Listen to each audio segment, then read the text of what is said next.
Break के बाद आपका स्वागत है। आप देख रहे हैं प्रहार। अब बात करेंगे मिट्टी में मिल चुके माफिया मुख्तार अंसारी के गुर्गे की और उसकी दबंगे की, जिसकी तस्वीर इस वक्त सोशल मीडिया पर जबरदस्त तरीके से वायरल है। मुख्तार अंसारी के करीबी अभिषेक सिंह बाबू को कल जमानत पर लखनऊ जेल से रिहा किया गया। मुख्तार के गुर्गे को जेल लेने सैकड़ों की तादाद में उसके समर्थक पहुंचे। जेल से निकलते ही फूल मालाओं से स्वागत किया गया। लखनऊ की सड़कों पर अभिषेक सिंह बाबू के काफिले की वजह से जाम भी लग गया और काफिले में एक दो नहीं सैकड़ों की तादाद में गाड़ियां थी। तो आप देख रहे हैं किस तरह से मुख्तार के गुर्गे को जेल में बंद उसके तमाम समर्थक रिहा होने के बाद जब लेने गए तो गाड़ियों का लंबा काफिला लेकर पहुंचे। तो आपको अब तस्वीरें दिखाते हैं, क्योंकि ये तस्वीरें इस वक्त वायरल हो रही हैं और तस्वीर बताती है कि रस्सी तो जल गई लेकिन बल नहीं गया। अब जेल से जमानत मिलने के बाद ये आप देखिए, अभिषेक बाबू जिसे नाम से जाना जाता है, गुर्गा है मुख्तार अंसारी का, और यहां पर गाड़ियों की तादाद आप देखिए, एसयूवीज हैं और एक दो नहीं सैकड़ों की तादाद में गाड़ियां हैं जो लखनऊ की सड़कों पर दौड़ती नजर आई और जिसके चलते लंबा जाम भी लग गया।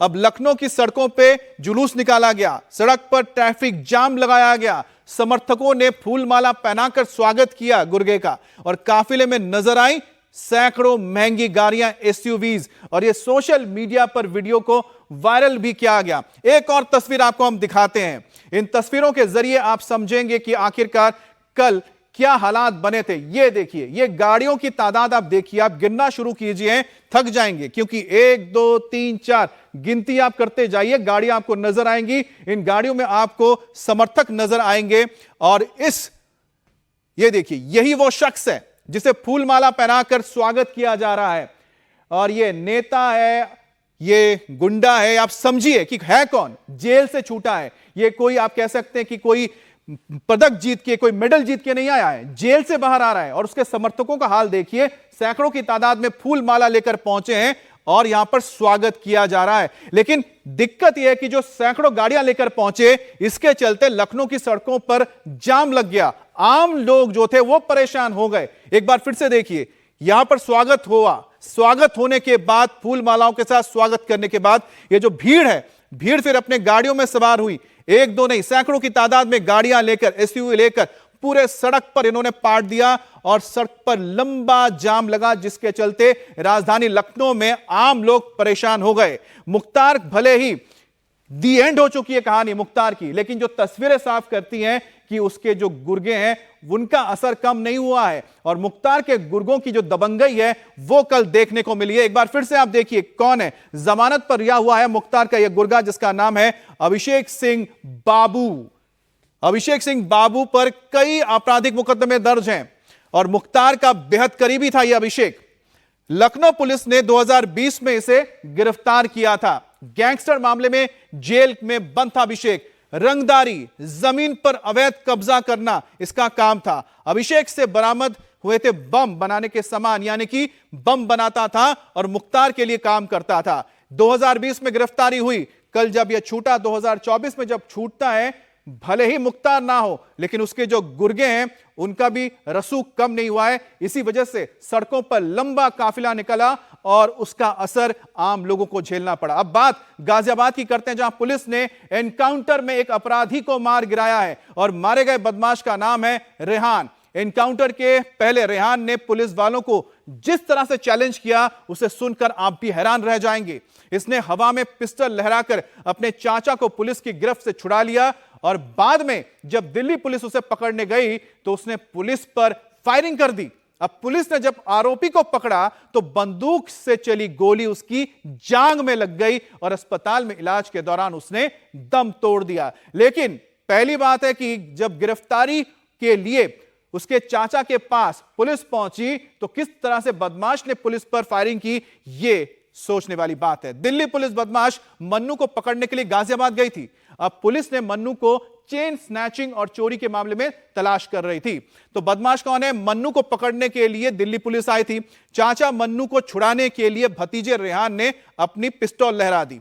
अब रेहान को पकड़ने के लिए पुलिस की छापेमारी हो रही थी और पिस्टल छीनने में रेहान को गोली लग गई। अब चोरी और चेन स्नैचिंग के मामले में तलाश थी पुलिस को इस व्यक्ति की, और पुलिस की गिरफ्त से यह फरार हुआ था।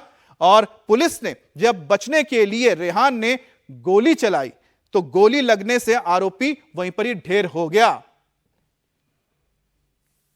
दिल्ली पुलिस की एक टीम एक अभियुक्त मन्नू उर्फ सुहेल को ढूंढते हुए, जो कि थाना गोकुलपुरी से एक चोरी के केस में वांछित था, उसको ढूंढते हुए आई थी। जब पुलिस ने उस व्यक्ति को, मन्नू को अरेस्ट किया तो उसका एक भतीजा रेहान वो आया और उसने एक अवैध पिस्टल दिखाया, जिससे कि उस समय जो दिल्ली पुलिस टीम थी अभियुक्त को उस समय उन्हें छोड़ना पड़ा। इसकी सूचना तत्काल जैसे ही लोकल चीता के द्वारा थाना लूनी पे दी गई तो थाना लूनी से एक सब इंस्पेक्टर तथा 4 हेड कांस्टेबल तत्काल मौके पे पहुंचे। यहाँ पे जैसे ही ये मन्नू के घर पे पहुंचे तो वहाँ से फरार होकर के बगल के इस घर में आ गया था, और इस घर के अंदर मन्नू तथा रेहान छिपे हुए थे। पुलिस टीम ने जब अंदर एंट्री करी तो अंदर से रेहान ने पुलिस टीम के ऊपर एक राउंड फायर किया उसी पिस्टल से, जिससे कि एक हेड कांस्टेबल विजय के कंधे में गोली लगी है। अब मामला गाजियाबाद के अंकुर विहार थाना क्षेत्र की डाबर तालाब कॉलोनी का है। यहां रहने वाला बदमाश मन्नू चोरी के मुकदमे में दिल्ली से वांटेड है। अब दिल्ली के थाना गोकुलपुरी की पुलिस मन्नू को पकड़ने के लिए आई हुई थी, तो पुलिस से बचने के लिए रेहान ने गोली चलाई। हेड कांस्टेबल के सिर में गोली लग गई। जो गोली चलाई थी इस गुंडे ने, पिस्टल छीनने की कोशिश में रेहान को गोली लग गई और गोली लगने से आरोपी रेहान की मौत हो गई। तो पुलिस से बचने के लिए जो गोली चलाई इस व्यक्ति ने, देखिए यहां पर आपको नजर आ रहे हैं आरोपी, ये देखिए सीधे इसके हाथ में पिस्टल है और चाचा को छुड़ाने के लिए ये सीधा पुलिस के ऊपर गोली से हमला करता है, यानी बंदूक तानता है, फायरिंग करता है। इस फायरिंग में जो हेड कांस्टेबल है उनको गोली लगी है, जिसके बाद पुलिस की कार्रवाई में ये ढेर हुआ था। अब मुठभेड़ के दौरान अपनी ही गोली लगने से मारे गए बदमाश रेहान का परिवार 3 पीढ़ियों से जुर्म की दुनिया में है। तो रेड मारने के दौरान दिल्ली पुलिस पर फायरिंग की थी और पुलिस पर गोली चलाने वाला यह है वो रेहान। रेहान पर लोनी थाने में 4 मुकदमे दर्ज हैं। रेहान का जो परिवार है 3 पीढ़ियों से इस जुर्म की दुनिया में लगा हुआ है। पिता की भी एनकाउंटर में ही मौत हुई थी इस रेहान की। कई मामलों में जेल जा चुका था यह रेहान।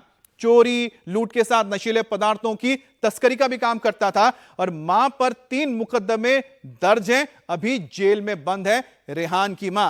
तो रेहान के चाचा सुहेल उर्फ मन्नू पर पानीपत, बागपत, नोएडा और गाजियाबाद में 10 मुकदमे दर्ज हैं, 1-2 नहीं। गिरफ्तारी के लिए पुलिस ने कई टीमें लगाई थी। पानीपत, बागपत, नोएडा और गाजियाबाद में 10 FIR हैं, जिसके बाद आखिरकार पुलिस को इसमें कामयाबी मिली थी कि पुलिस उस तक पहुंच पाई थी।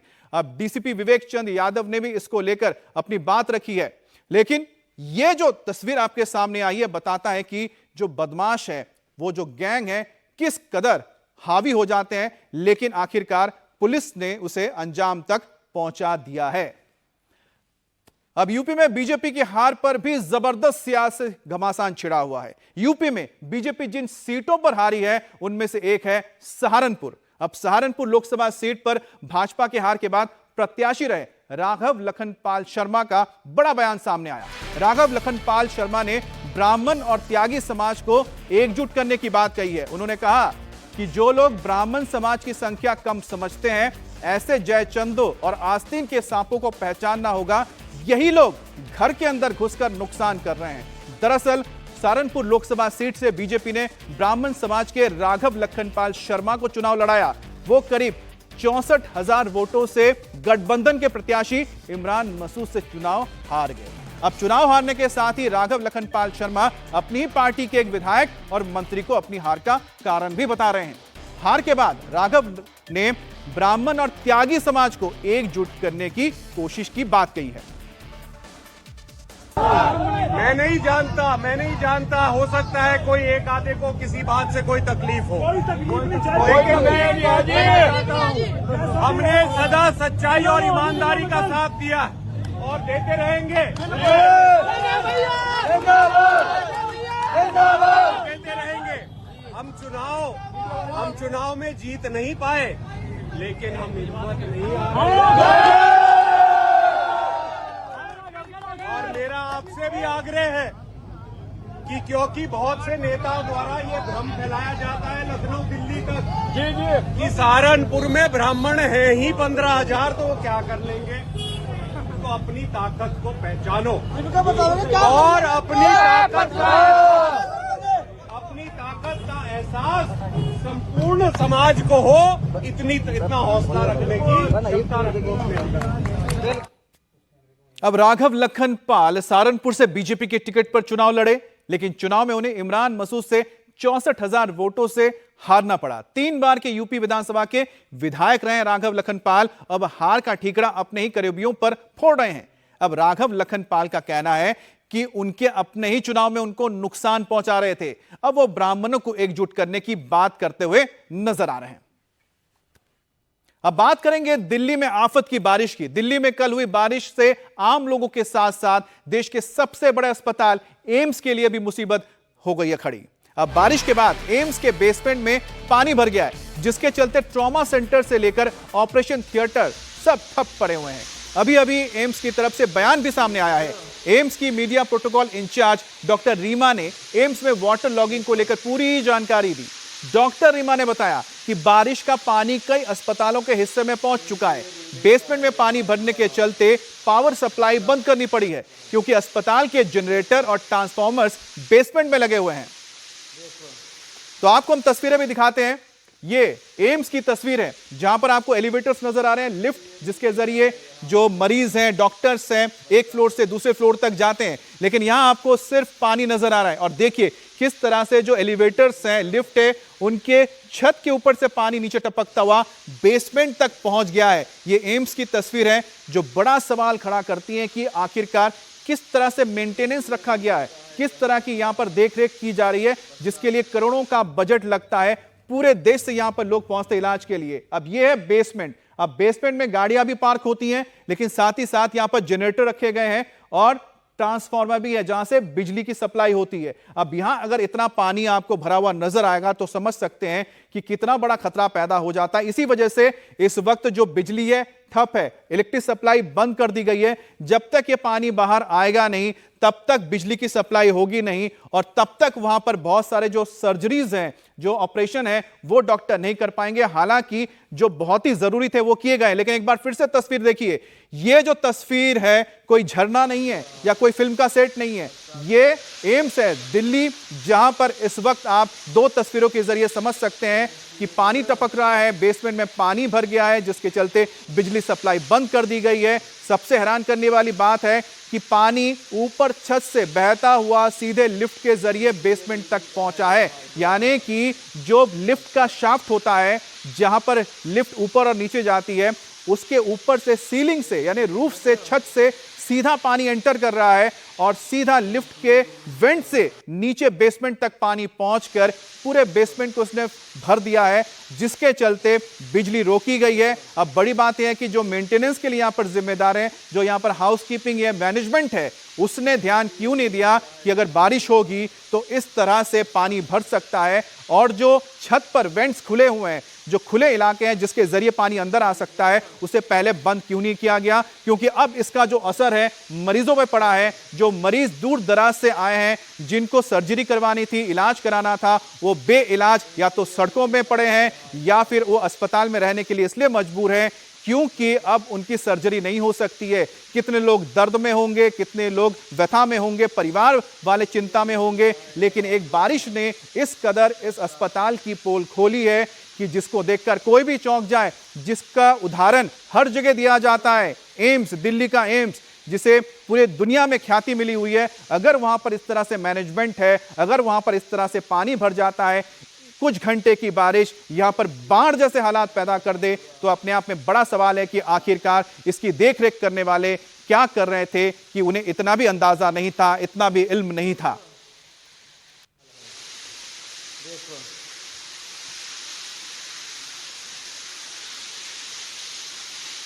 ये बिल्डिंग का है ये हाल, बुरा हाल बरसात में।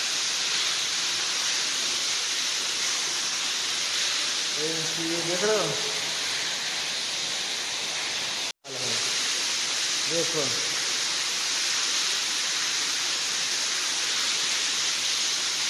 इनकी ये बिल्डिंग का है ये हाल, बुरा हाल बरसात में। तो पीछे जो व्यक्ति ये वीडियो बना रहा है वो खुद भी हैरान है और उसे अपनी बातों से जाहिर भी कर रहा है, क्योंकि उसके सामने जो तस्वीर है उसने सोचा नहीं होगा कि एम्स में आने पर उसे ये देखना होगा। सुनिए। बरसात में ये देख रहे हो, राजधानी दिल्ली में भीषण बारिश से पूरी दिल्ली प्रभावित हुई। सड़कों से लेकर दिल्ली एयरपोर्ट, दिल्ली के रेलवे स्टेशन और एम्स जैसी संस्था भी प्रभावित हुई। दिल्ली एम्स के बाहर और अंदर की ट्रॉमा सेंटर बिल्डिंग में पानी का जमाव हो गया, जिससे मरीजों को काफी परेशानी हुई। क्या हुआ, इससे पे बात करने के लिए हमारे साथ डॉक्टर रीमा डाडा मौजूद है। मैम, कल हमने देखा कि एम्स के बाहर पूरा जल जमाव था, पेशेंट्स बाहर पानी में फंसे हुए थे और एक ट्रॉमा बिल्डिंग में भी पानी कल हमने देखा कि भर गया था। हाँ, कल बहुत हैवी रेनफॉल हुई, अनप्रेसिडेंटेड था और बहुत भारी बारिश हुई। इस कारण हमने देखा हमारी कई बिल्डिंग में पानी आ गया था और ट्रॉमा सेंटर में हमने देखा बेसमेंट में पानी आ गया। इस कारण हमें अपने ओटी बंद करने पड़े। इसका कारण ये था कि हमारे जो जनरेटर्स हैं, हैवी इलेक्ट्रिकल इंस्टॉलेशंस हैं, वो बेसमेंट में हैं और एज अ प्रिकॉशनरी मेजर हमें इसलिए ओटी बंद करने पड़े। पर मैं आपको ये बताना चाहती हूँ कि जिन पेशेंट्स को कोई ऐसे लाइफ थ्रेटनिंग प्रॉब्लम थी, कोई ऐसी इंजरी हुई थी या ट्रॉमा हुआ था, उनको हमने सर्जरीज करी। कल ऐसी 4 सर्जरीज दिन में भी हुई हैं जब ये प्रॉब्लम थी। और परंतु अभी जो बाकी ओटी अभी भी बंद हैं, और हमारी एयर कंडीशनिंग टीम और हमारे जो इलेक्ट्रिकल इंजीनियर्स हैं पूरा राउंड ले रहे हैं सो दैट पूरे जब तक पूरा ड्राई ना हो जाए, सो दैट कोई मॉइस्चर ना हो किसी भी इलेक्ट्रिकल वायर्स में, इंस्टॉलेशन में।